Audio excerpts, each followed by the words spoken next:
My housekeeper had already opened the gate. I just wanted to pick up my bags and go in. And next thing, 4 men with guns just come around the car. This was 8:20 p.m. And they're like, move to the back, move to the back. And in my head, I'm like, okay, take the car and go and leave us.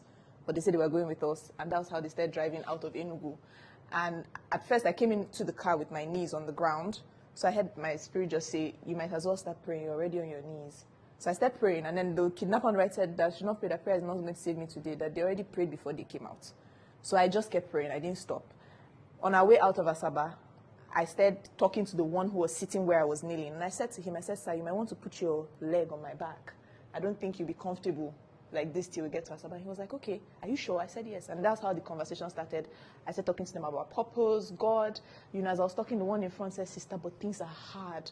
The one who I said my prayer will not work said that he doesn't want to be a kidnapper, but that he doesn't have a choice. So I started sharing my story about how I started hairstyling, how I started under a tree with a bow. I had 1,500 naira.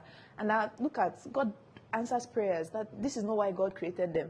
Then I think the other one touched my back, and I said, look at how soft your hand is. That is not the hand of a kidnapper. That is the hand of a wealthy man who doesn't know how to make money.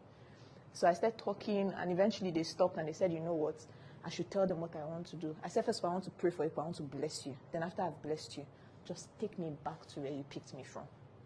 And they said that their boss asked them to kidnap 2 people from Enugu, 2 people from Asaba. What would they tell their boss? I said, go to Asaba and kidnap everybody there.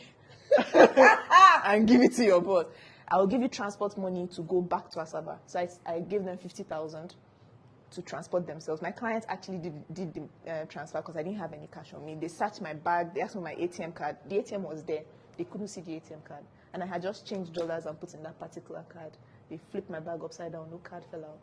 They took me back to my house. When they dropped me, they said that first of all, I should tell them my full name, that they've never met anybody like me before. I said, you know what, that your story really has upset me today, so that do not forget my name, that in 10 years you would hear that I actually helped to change Nigeria because I met you people this October 7th. And they said that please, I should keep praying for them. And I said, yes, I'll pray for you. So I prayed for them to safely go to Asaba, and they left. And 7 days later, we saw the car. And me and my clients, we got back. They promised you that they'll drop the car. Yes, they said they just want to use the car to kidnap somebody else, that they'll return it. And the police said it's impossible to find a car that kidnappers take, that they will either sell the car as scrap or they just will not return your car. So that it was a miracle that we came back in 5 hours, first of all, without ransom, without any calls, without being rough-handled, no beating, no rape, nothing. No collection of money. It was what we offered that they took. And these were men with fully armed weapons. Like, there was a Russian ruler, I could see the bullets. In fact, when I started preaching, I was like, he cocked the gun. He was like, if you don't shut up, I will shoot. And I touched his knee. I said, that you will kill me today, but please, before I die, you will hear that God loves you. Don't you want to know that God loves you?